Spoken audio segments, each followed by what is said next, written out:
Michelle Zenisek here, Run With It VA. Hope everyone's having a great week. So this week I'm going to talk about 5 tips for creating blog posts. So when you're on my blog, you will notice that I have what are called vlogs, VLOG, versus blog, BLOG.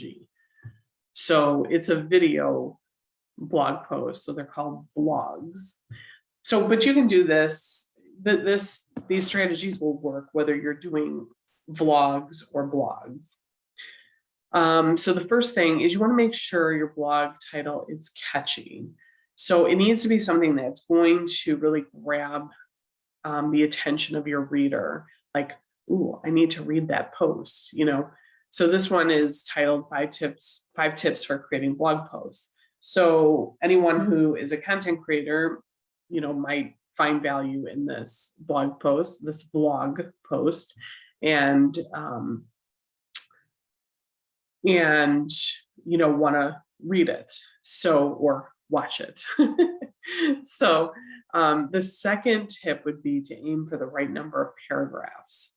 So too many paragraphs can bore your readers, and not enough will make them just skim through. Honestly, in today's day and age, most people are skimmers. So if you are writing blog posts versus doing vlog posts, you can have lengthy blog posts, provided it's great content and something that people, that your audience is going to resonate with. The one person I always think of when it comes to blog posts is Seth Godin. He is one of the top marketers out there. So if you don't follow him, I would suggest you do. He's got a lot of great tips. But here's the thing: he sends out an email daily that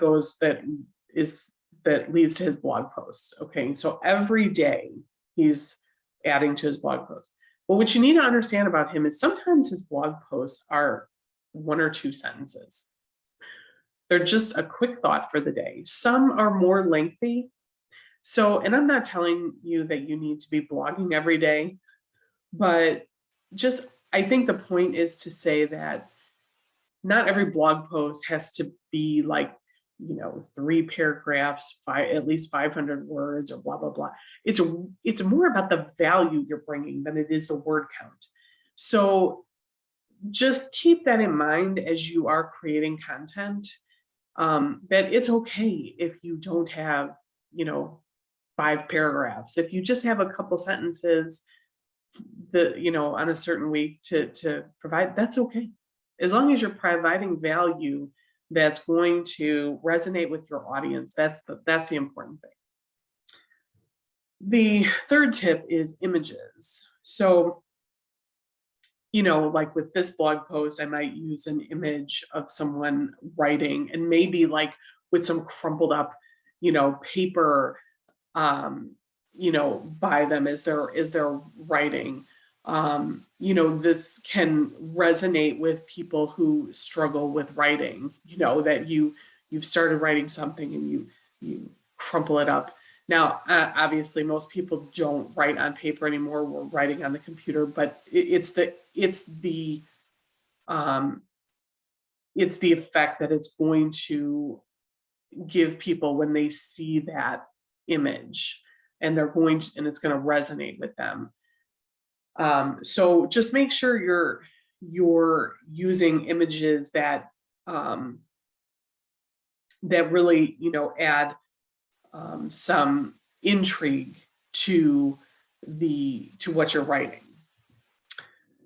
Number 4, you want to include a call to action at the end of your blog post that encourages people to subscribe or share, with whether it's via email or social media.